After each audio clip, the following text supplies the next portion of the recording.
On paper, Hamilton is the nerdiest, lamest piece of media ever created. It's literally a Broadway musical about the history of our founding fathers. In practice, though, it's still kind of lame and nerdy, to be honest. But is it?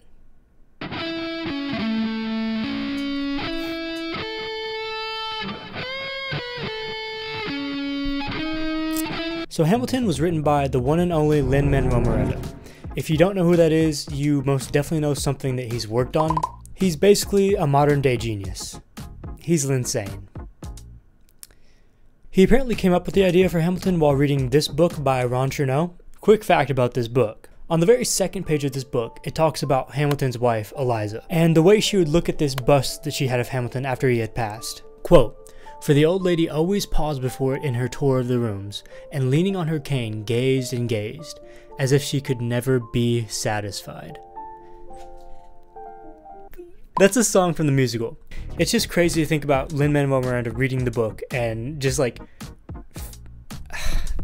It's crazy to think that he came up with all that. Anyways, it's also hilarious that Lin-Manuel Miranda read this book and thought, a musical. No one else in the world thinks like that. But lucky for us, that's exactly what happened. That simple thought would eventually evolve and manifest into an impressive amalgamation of song, dance, and history. An impeccable display of musical theater. I remember the first time I watched Hamilton, it was just out of pure boredom.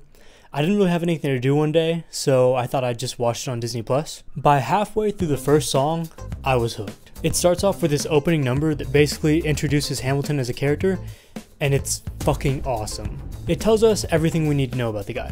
What he came from, what he overcame, and we get to meet some of the characters that he meets along the way and kind of get an idea of what they thought about him. But most importantly, we learn that Aaron Burr, the narrator of the show, and also the second most important character, is a man who will eventually kill Hamilton in a duel. Drama! Quick side note before I unpack all that. If you're not really into musical theater, the Hamilton soundtrack isn't what you would typically think of a musical. It's a very modern assortment of pop and rap songs that are all bangers. Literally every single one of them. I listen to them all the time, just on my own, which is pretty embarrassing now that I say it out loud. But no, because the whole point of this video is that Hamilton is cool.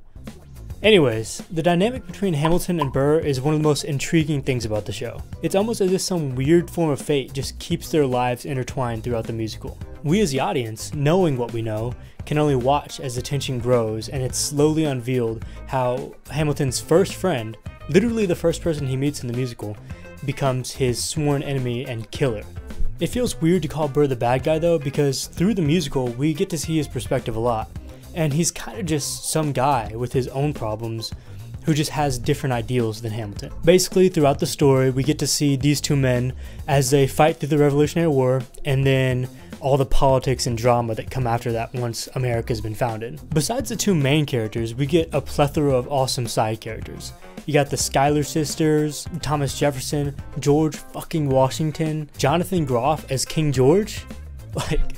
Now, all the characters are awesome in their own right, but man, I gotta say, Christopher Jackson's performance as Washington is just electric. He's able to bring crazy energy whenever he needs to, but he can also sing like a freaking angel when he needs to. It's just awesome. Now, Hamilton isn't just a telling of Alexander Hamilton's story, but also of American history. Like I said, we get to see the Revolutionary War and then all the politics and drama that came after, except with like rap battles. Why don't we solve things with rap battles anymore? Politics would be so much more interesting. Anyways, it needs to be mentioned though that Hamilton isn't a completely accurate telling of American history. It's rather an idolization. Now believe me, I think American history is really cool and very interesting. Hamilton's rise from being an orphan immigrant to becoming one of the founding fathers of our country is truly inspiring. It also mirrors the way that the colonists rose up from the oppression of Great Britain. It all just serves as a reminder that anyone can come here no matter what your background is and find success. At least that's how it ought to be. But that simply wasn't the case for a lot of people back then. Many of the characters that we see singing and dancing that we cheer for on that stage were slave owners in real life. Now obviously slavery is a nasty stain in American history, and to me Hamilton brings up the question, are we allowed to celebrate the good parts of our history? And you know what? I don't get paid enough to answer that question. I don't get paid at all for this.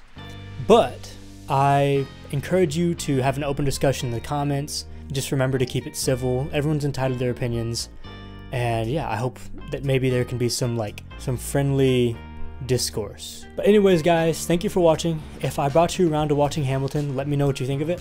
If you're already a Hamilton lover like me, go ahead and comment your favorite song or just maybe a part that you love in the musical. And yeah, thank you for watching.